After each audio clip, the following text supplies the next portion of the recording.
So for today's video, we're going to be servicing this Husqvarna string trimmer. And to start, I'm just going to pull the head off just to get that out of the way.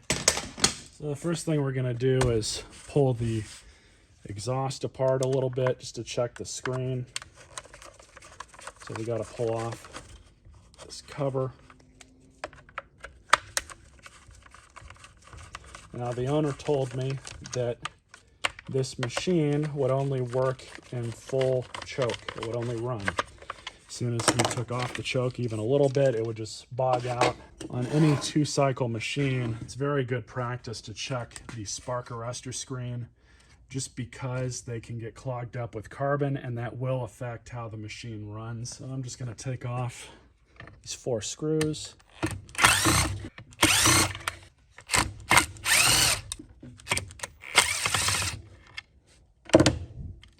And we're just going to check the screen. And already it looks good. There's nothing to write home about here. But as I said, sometimes these can plug up and that'll affect the exhaust and the back pressure and stuff like that. So that will mess with how the machine runs. It's good to check that from time to time. I don't recall what the how many hours you should check it, but I would probably check that at least once a year, just to be on the safe side. And there we go. Now the next step is we're going to get at the carburetor.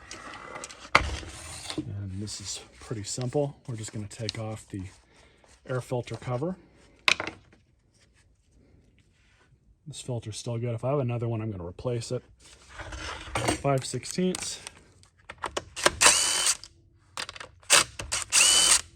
Choke, do that.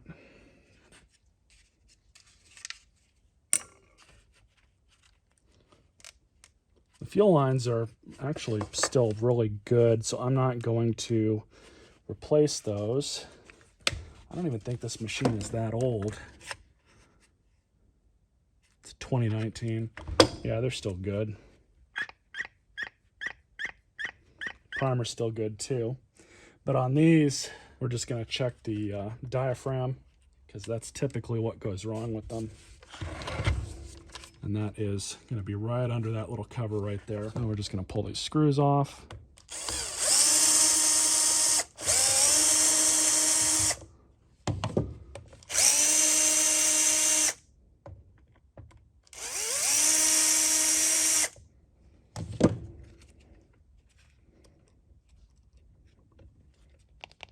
Yep, that's bad. So let's see if I have another one. Need a square one like this. This is the size that I have.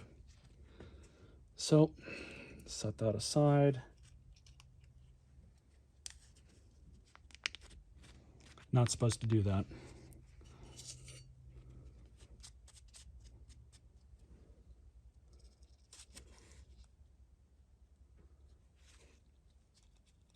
No noise.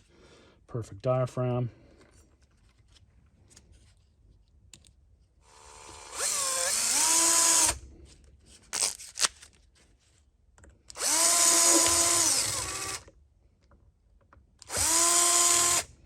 All right, so you guys can hear this. They're not supposed to make any noise like that. As they age, they become brittle, kind of toughen up a little bit. Not what they're supposed to do. They're supposed to be very flexible. So that being said, we're just going to reinstall the carb. Things back in place.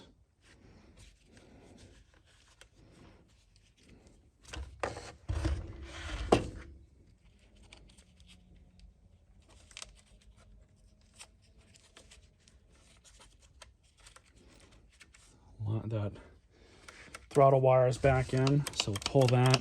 That's all working good. I'm happy there. So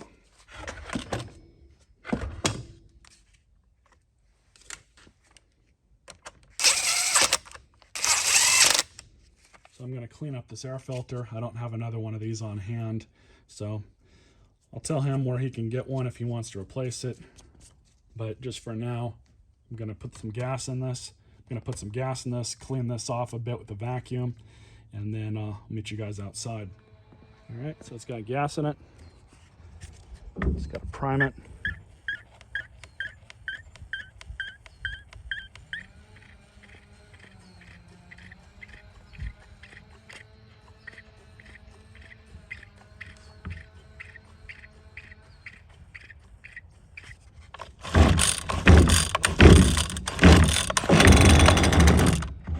There we go.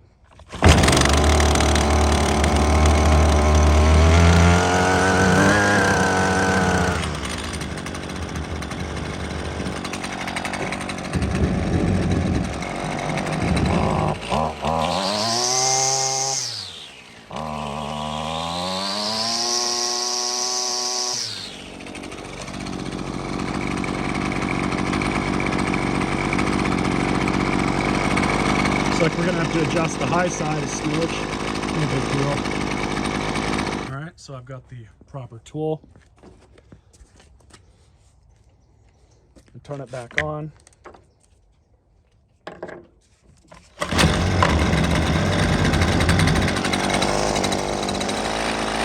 do, since the high side needs to be adjusted, make sure it's all the way up against the side of the cylinder.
So I think that's about as good as I'm gonna get it.